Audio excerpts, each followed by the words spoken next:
Top Republicans going after the House Speaker Nancy Pelosi for assigning Congresswoman Ilhan Omar to the Foreign Affairs Committee, claiming she has a history of anti-Semitic remarks.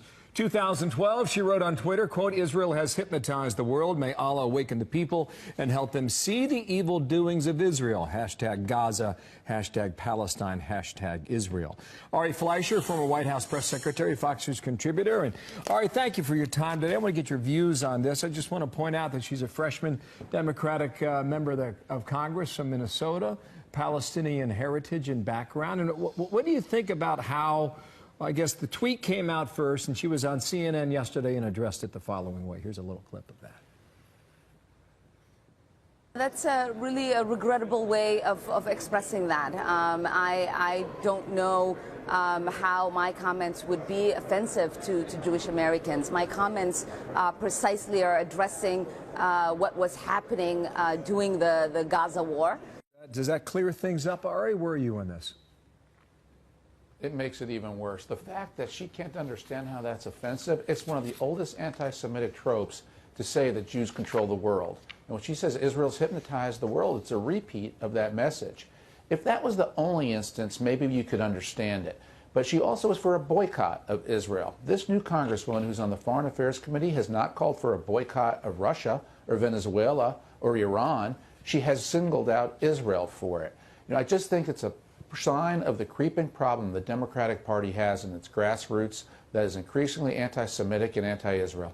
How do you think that Speaker Pelosi should step in, and what would you want to hear from her?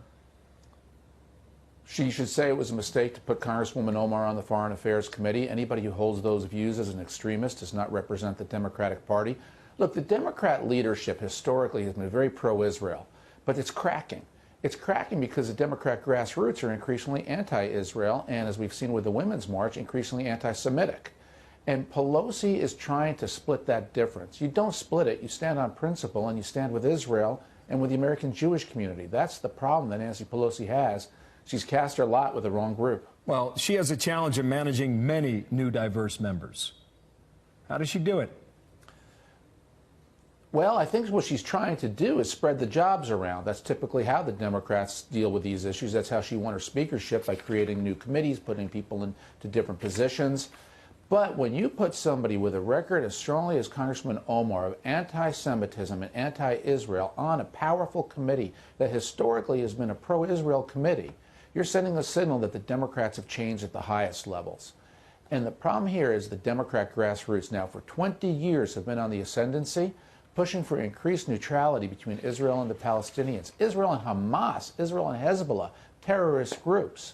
Now, Congresswoman Omar has another problem, and that is the anti-homophobic statements that she's trying to make about a Republican senator, alleging that he's compromised. I mean, these are the remarks of the prejudiced, of the narrow-minded.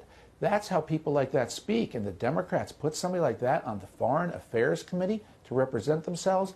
She should reverse herself. Nancy Pelosi should ask Congresswoman Omar to step down. If she doesn't step down, the Democrat leadership should remove her. House Minority Leader Steve Scalise echoes those comments, calling for Democrats to justify their decision in putting her in this position, saying that House Dems need to address why they're endorsing these views by rewarding Rep. Omar with this important committee seat. I guess we're left wondering where this all goes as we continue to hear criticism from the GOP on this.